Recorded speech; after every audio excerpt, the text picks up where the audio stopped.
Voice of saints Telugu video ప్రేక్షకులందరికీ సర్వోన్నత నామములో శుభాభివందనములు తెలియజేస్తూ ఉన్నాను. ప్రియ క్రైస్తవ సహోదరి సహోదరులారా, ఈ పునీతుడి జీవితంలో భరించలేని బాధలు, సహించలేని అవమానాలు, ఎదిరించలేని కష్టాలు, అడుగడుగున ఇబ్బందులే. అయినా కూడా ప్రతి కష్టాన్ని క్రీస్తు ప్రభు కొరకు సంతోషంగా స్వీకరించి అపరక్రీస్తుగా నిలిచాడు. ఇంతకీ ఈ పునీతుడెవరు, ఎక్కడి నుంచి వచ్చారు, అసలు వీరి జీవితంలో ఏం జరిగింది అనే పూర్తి సమాచారాన్ని ఈ వీడియో ద్వారా మనం తెలుసుకుందాం. పునీత ఐజాక్ జోగ్స్ గారు, ఈయన ఫ్రాన్స్ దేశంలో 1607 జనవరి 10న జన్మించారు. వారు 17వ సంవత్సరంలో జేసు సభలో చేరారు.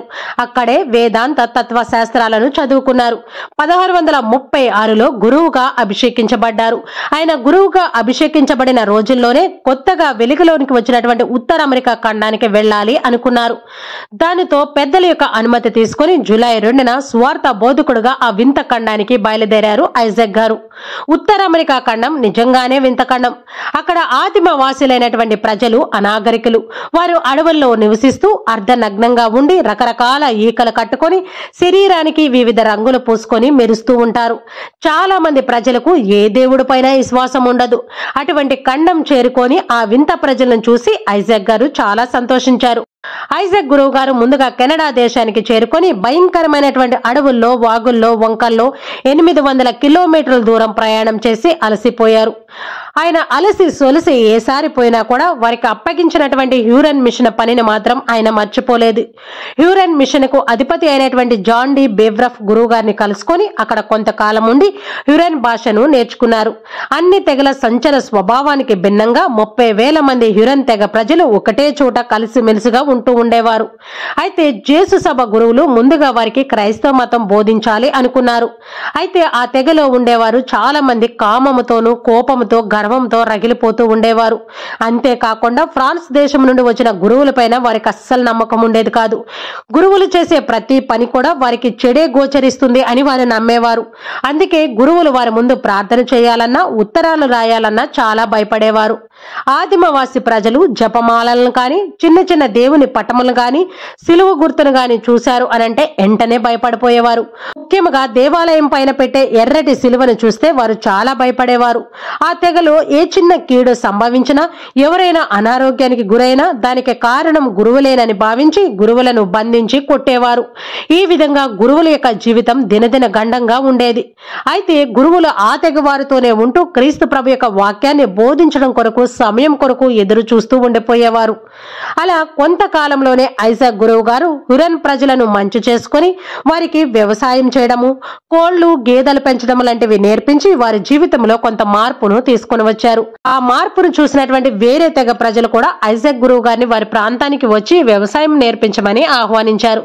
దానితో ఐజాక్ గురువు గారు వేరే తెగ ప్రజల దగ్గరికి వెళ్లి కొన్ని రోజుల పాటు వారితో ఉండి వారికి కూడా వ్యవసాయం నేర్పించి తిరిగి హురన్ తెగ ప్రజల వద్దకు వచ్చేశారు.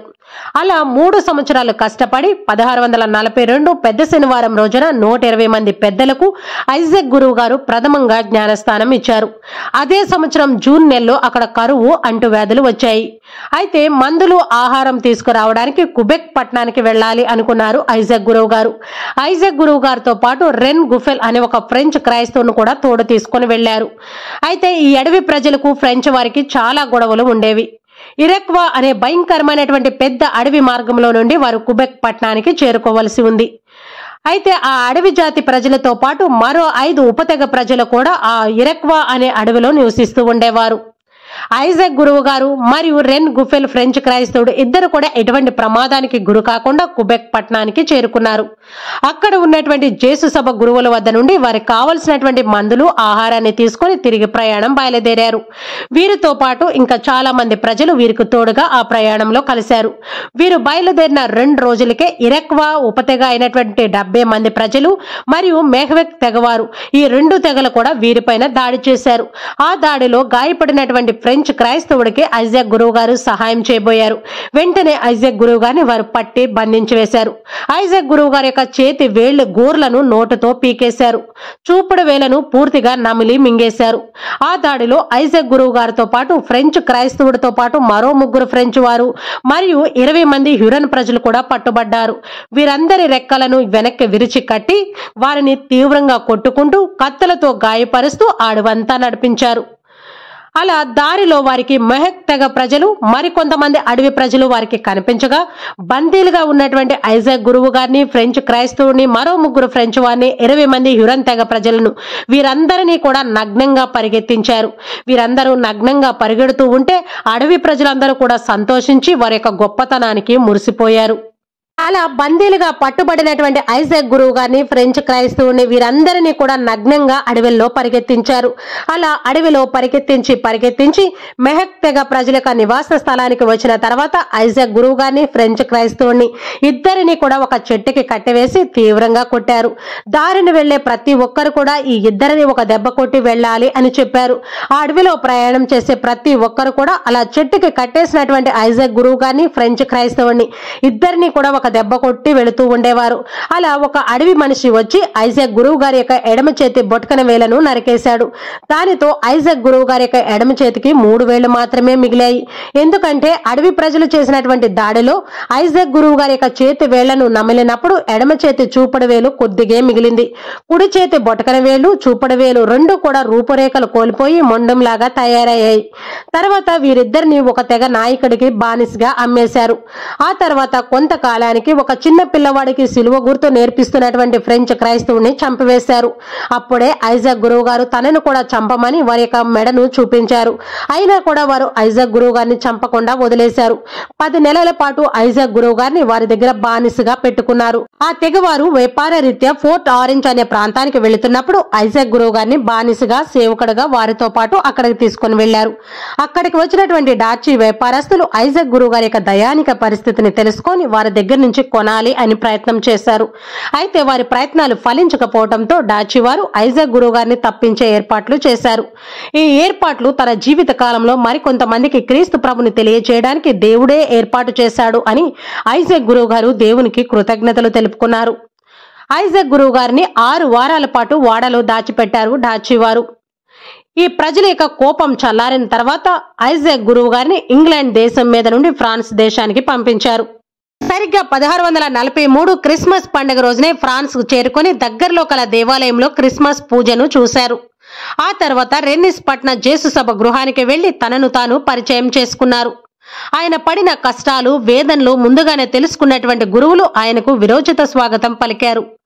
ఐజాక్ జోగ్స్ గారు వేద సాక్షి మరణం పొంది తిరిగి జన్మించి వచ్చినట్లుగా వారందరూ సంబరపడిపోయారు. ఫ్రాన్స్ దేశ జేసు సభ సభ్యులకు, ఇతరులకు హ్యూరన్ మిషన్ గురించి, అక్కడ వింత ప్రజల గురించి విపులంగా కళ్ళకి కట్టినట్లు చెప్పి ఎక్కువ మంది హ్యూరన్ మిషన్ కి వెళ్లి సేవ చేయాలి అని తెలియజేశారు ఐజాక్ గురువు గారు. ఐజాక్ గురువు గారి యొక్క చేతి వేళ్లు సరిగ్గా లేకపోవడం వల్ల నియమాల ప్రకారం దివ్య బలి పూజ సమర్పించే భాగ్యాన్ని కోల్పోయారు. ఐజాక్ జోగ్స్ గారి యొక్క విషయమై తోటి సహోదర గురువులు 8వ అర్బన్ జగద్గురువుల గారికి ఒక విన్నతి పత్రాన్ని పంపించారు. క్రీస్తు ప్రభు కొరకు వేద సాక్షి అయినటువంటి ఐజాక్ క్రీస్తు రక్తాన్ని పానము చేయకపోవడం కన్నా వేరొక అవమానకరమైనటువంటి విషయం లేదు అంటూ ఐజాక్ గురువు గారు దివ్య బలి పూజ సమర్పించడానికి అనుమతి ఇవ్వాలి అని తెలియజేశారు. వెంటనే అర్బన్ జగద్గురువులు గారు ఐజాక్ గురువు గారికి దివ్య బలి పూజ సమర్పించే అనుమతిని ఇచ్చారు. కానీ ఐజాక్ గురువు గారు ఉత్తర అమెరికా ఖండ వాసులపై ఉన్న ప్రేమతో ఎక్కువ కాలం ఫ్రాన్స్ దేశంలో ఉండలేకపోయారు. 1644లో తిరిగి ప్రయాణం చేసి ప్రస్తుతం కెనడాలోనే మాంట్రియల్ పట్టణానికి చేరుకున్నారు. ఆ సమయంలో ఇరక్వా తెగవారికి, ఫ్రెంచ్ వారికి మధ్య శాంతి ఒప్పందంపై చర్చలు ప్రారంభమయ్యాయి. ఆ చర్చల్లో ఐజాక్ గురువు గారు పాల్గొన్నారు. ఏ తెగ ప్రజల వద్ద అయితే 10 నెలల పాటు ఆయన బానిసగా బతికాడో అదే తెగ ప్రజల వద్దకు, అనగా మొహక్ తెగ ప్రజల వద్దకు ఐజాక్ గురువు గారిని రాయబారిగా పంపించాలి అని పెద్దలు నిర్ణయించారు. ఆ నిర్ణయాన్ని ఐజాక్ గురువు గారు ఎంతో సంతోషంతో స్వీకరించారు. అలా 1646 మే 26న మెహక్ తెగ ప్రజల వద్దకు రాయబారి బృంద నాయకుడుగా ఆయన బయలుదేరాడు. మార్గంలో ఫోర్ట్ ఆరెంజ్ వద్దకు వెళ్లి తనను ఇడిపించినందుకు డార్చి స్నేహితుడిని కలుసుకొని కృతజ్ఞతలు తెలిపి వారికి కొంత ధనాన్ని ఇచ్చారు. మెహక్ తెగ ప్రజల వద్దకు జూన్ 6న చేరుకున్నారు. పూర్వము వారి దగ్గర బానిసగా ఉన్నటువంటి ఐజాక్ గురువు గారు ఫ్రెంచ్ ప్రభుత్వ రాయబారిగా సకల లాంఛనాలతో, మంది మార్బనాలతో రావడం చూసి మెహక్ తెగ ప్రజలు ఆశ్చర్యపోయారు. ఫ్రెంచ్ ప్రభుత్వం తరపున కొన్ని కానుకలు ఐజాక్ గురువు గారు వారికి ఇచ్చారు. శాంతి ఒప్పందాన్ని వారికి వివరించి వారి యొక్క సమ్మతిని పొందారు. తర్వాత వారితో పాటు పట్టుబడి ఇంకా బానిసలుగా ఉన్నటువంటి హ్యూరన్ తెగ ప్రజలను కూడా పలకరించి వారి యొక్క పాప సంకీర్తనాలు విన్నారు. కొంతమంది మెహక్ తెగ పెద్దలకు జ్ఞానస్థానం ఇచ్చి అక్కడ నుంచి వెళ్లిపోయారు ఐజాక్ గురువు గారు. అలా వెళ్లి జూలై 3న క్యుబెక్ కు చేరుకున్నారు. ఫ్రెంచ్ వారికి మెహక్ తెగ ప్రజలకు మధ్య శాంతి ఒప్పందం కుదరడంతో వారిని మెహక్ తెగ ప్రజల వద్దకు పంపించవలసిందిగా పెద్దల్ని కోరారు ఐజాక్ గారు. అందుకు పెద్దలు అక్కడ వాతావరణం అనుకూలంగా లేదు, తొందరపడి అక్కడికి వెళ్లవద్దు, అన్ని సర్దుమణిగిన తర్వాత అక్కడికి వెళ్లమని సలహా ఇచ్చారు.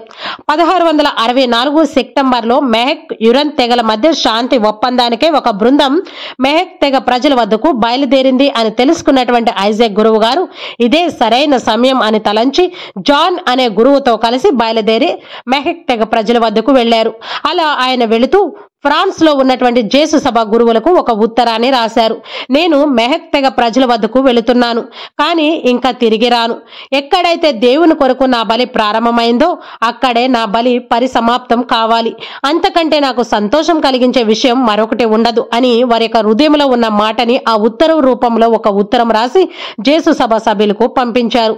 మార్గ మధ్యలో మెహక్ తెగ వారు తిరిగి యుద్ధానికి కాలు దూవుతున్నారు అని తెలుసుకున్నటువంటి శాంతి బృంద సభ్యులు చాలా మంది భయపడి వెనక్కి వెళ్లిపోయారు. ఐజాక్ జోక్స్ గారు, జాన్ మరియు హ్యూరన్ తెగకు చెందినటువంటి ఒక వ్యక్తి, ఈ ముగ్గురు ధైర్యంగా ముందుకు సాగారు. మెహక్ తెగ ప్రజలు దారి కాచి ఈ ముగ్గురిని బంధించి ఎడాపెడా బాదుతూ నగ్నంగా వారి గ్రామాల వెంట నడిపించుకొని తీసుకొని వెళ్లారు. ఆ గ్రామంలోకి చేరుకున్న తర్వాత కొంతమంది యువకులు ఐజాక్ జోక్స్ గారి యొక్క మెడ నుండి చేతుల నుండి మాంసాన్ని ముక్కలు ముక్కలుగా కోసి నరకయాతన పెట్టారు. ఆ రోజు సాయంత్రం అన్ని తెగల నాయకులు అక్కడ సమావేశమయ్యారు. ఫ్రెంచ్ వారితో శాంతి కోరి ఐజాక్ జోక్స్ గారిని ఇడిపిద్దాము అనుకున్నారు పెద్దలు. అందుకు సమ్మతించని ఒక చిన్న తెగకు చెందినటువంటి కొంతమంది యువకులు రహస్యంగా ఐజాక్ గారిని చంపాలి అనుకున్నారు. అక్టోబర్ 18న గాయాలతో ఆయన బాధపడుతూ ఉండగా ఒక పండుగకు ఆయనను ఆహ్వానించారు. ఆహ్వానాన్ని తిరస్కరిస్తే చంపవేస్తాం అని బెదిరించారు. ఏమీ చేయలేని పరిస్థితిలో ఐజాక్ గురువు గారు వారి వెంట నడిచి వెళ్లారు. కానీ అదే ఆయనకి చివరి నడక అయింది. ఆ తెగ నాయకుడి ఇంటిలోకి ఐజాక్ జోక్స్ గారు ప్రవేశించగానే తలుపు చాటున దాక్కున్న ఒక వ్యక్తి ఐజాక్ గారి యొక్క తలను నరికివేశాడు. ఐజాక్ గారి తలను కొంతసేపు వరకు ఒక కొయ్యకు కట్టి వేలాడతీశారు. తర్వాత మెహక్ నదిలోకి విసిరివేశారు. మరుసటి రోజు జాన్ ను కూడా చంపివేశారు. ఈ విధంగా ఉత్తర అమెరికా ఖండములో అడవిక జాతులకు క్రీస్తు వాక్యాన్ని బోధించి వేద సాక్షి మరణాన్ని పొందుకున్నారు ఐజాక్ గురువు గారు. ఐజాక్ గురువు గారికి ముందు ఫ్రెంచ్ క్రైస్తవుడు అయినటువంటి రెన్ గారిని, తర్వాత ఐజాక్ గురువు గారిని, తర్వాత జాన్ అనే వ్యక్తిని, తర్వాత జాన్ డి బెఫ్రఫ్ గురువు గారిని, గాబ్రియల్, చార్లెస్, అంటోనీ, నోయల్, మొత్తంగా 8 మంది జేసు సభ సభ్యులను అక్కడ అడవి ప్రజలు పొట్టన పెట్టుకున్నారు. వీరందరూ కూడా క్రీస్తు ప్రభు కొరకు ఆ అడవి జాతి ప్రజల చేతిలో వేద సాక్షులుగా మరణించారు. వీరందరినీ 1925 జూన్ 21న 11వ భక్తినాథ పోపు గారు ధన్యులుగా ప్రకటించారు. 1930 జూన్ 29న వీరికి పునీత పట్టం కట్టారు. వీరి పండుగ అక్టోబర్ 30. ప్రియ క్రైస్తవ సహోదరి సహోదరులారా, క్రీస్తు ప్రభుకి సాక్షిగా నిలబడడం కొరకు, క్రీస్తు ప్రభు వాక్యాన్ని బోధించడం కొరకు ఎన్నో శ్రమలను అనుభవించి ఆఖరికి ప్రాణాన్ని కూడా త్యాగం చేశారు మన పునీతులు. కాబట్టి మనందరం కూడా ఈ పునీతుల యొక్క జీవితాలను ఆదర్శంగా తీసుకొని మన యొక్క విశ్వాసంలో మనం దృఢంగా నిలబడాలి. మత్తయి సువార్త 16వ అధ్యాయం 26వ వచనం ప్రకారం మానవుడు లోకమంతటిని సంపాదించి తన ఆత్మను కోల్పోతే లాభమేముంది? ఈ పరిశుద్ధ వాక్యం ద్వారానే పునీత లయోలా విన్యాసి గారు ఎంతో మంది పునీతులను తయారు చేశారు. ఒక మహారాజుగా ఉండి ఆయన పునీతుడిగా మారాడు. ఎంతో మంది పునీతులను ఆయన తయారు చేశారు. కాబట్టి ప్రియ క్రైస్తవ సహోదరి సహోదరులారా, ఇటువంటి గొప్ప పునీతుల యొక్క జీవితాలను మనం ఆదర్శంగా తీసుకోవాలి. ఈ రోజు ఇన్నటువంటి స్టోరీలో పునీతుల గారి యొక్క జీవితాన్ని మనందరం కూడా ఒక మోటోగా తీసుకొని ముందుకు సాగాలి. మన యొక్క విశ్వాసంలో మనం దృఢంగా నిలబడాలి. కాబట్టి మనందరం కూడా పునీతుల జీవిత చరిత్రలను ఆదర్శంగా తీసుకొని క్రీస్తు ప్రభుకి సాక్షులుగా నిలబడాలి అని కోరుకుంటూ ఈ వీడియోను ఇంతటితో ముగిస్తున్నాను. మరొక మంచి వీడియోతో మీ ముందుకు వస్తాను. అప్పటి వరకు దేవుని యొక్క కృప కాపుదల మనందరికీ తోడయుండి దేవుని యొక్క ప్రేమలో సేవలో మనల్ని ముందుకు నడిపించును గాక. Amen. God bless you all.